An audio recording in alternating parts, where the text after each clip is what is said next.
actividades y casos de uso. Un diagrama de casos de uso modela los procesos que se llevan a cabo en un sistema determinado.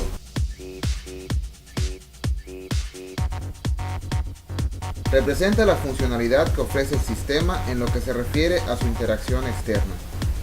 Este tipo de modelado UML muestra la relación entre los actores y los casos de uso del sistema, así como las actividades, las cuales son las intermediarias entre los actores y los casos de uso.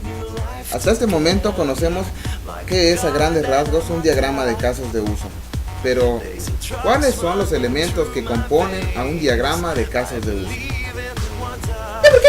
Yo no sé nada. Elementos de los casos de uso.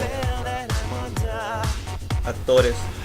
Un actor es algo con comportamiento, como una persona que va a interactuar con el sistema, la cual es representada por medio de una persona dibujada por líneas. Casos de uso. Un caso de uso es una descripción de la secuencia de interacciones que se produce entre el actor y el sistema. Sistema es el proceso del cual se está hablando, en el cual se muestra el límite del sistema. Relaciones entre casos de uso. Un caso de uso, en principio, debería describir una tarea que tiene un sentido completo para el usuario. Sin embargo, a veces se describen tres tipos de casos de uso de menor alcance. Incluye, el cual es en un caso de uso incluye explícitamente a otro caso de uso para poder definirlo. Extiende. Se necesita que el caso de uso cumpla con ciertos criterios para poder realizar una interacción más. Generalización. Se utiliza para poder definir el caso de uso de algo muy general a algo muy particular del sistema. Muy bien. Hasta ahora ya conocemos lo que es un diagrama de casos de uso y los elementos que lo conforman.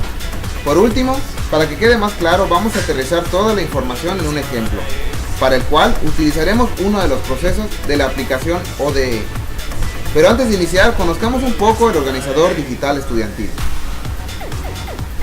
El organizador digital estudiantil, ODE, es una aplicación de escritorio que tiene como objetivo principal la organización. Es una aplicación capaz de organizar las fechas de entrega de las tareas escolares que se dejan para la casa. Dicha organización la realiza en base a una configuración establecida por el usuario, siendo esta una de sus principales ventajas, ya que la organización se adapta a tu ritmo. Ya habiendo conocido un poco el software ODE, veamos el ejemplo. A modo de demostración hemos anexado una pequeña tabla que ilustra toda la información referente al proceso del software antes mencionado. El proceso se llama autenticación y, como podemos ver, incluye puntos importantes que serán abarcados en la siguiente pantalla. Este es el diagrama de casos de uso del proceso de autenticación del software ODE. Como podemos ver, tenemos en primer lugar al actor, que en este caso es el usuario, ya que este es el que tiene la interacción directa con el sistema al autenticarse.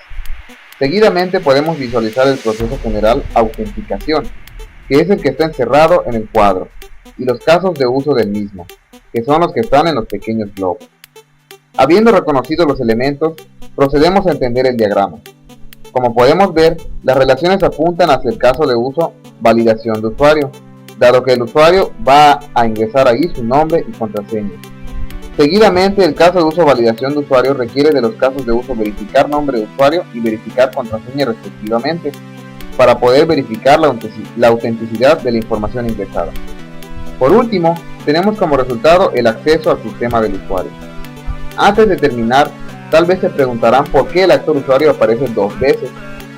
Esto es porque el usuario en primera instancia es el que ingresa los datos. Esta interacción está representada por el actor del lado izquierdo, pero también es el mismo usuario el que recibe el acceso al sistema al finalizar el proceso, por lo que está representado en el lado derecho. En pocas palabras, el usuario aparece dos veces porque es el que ingresa y recibe la información del proceso.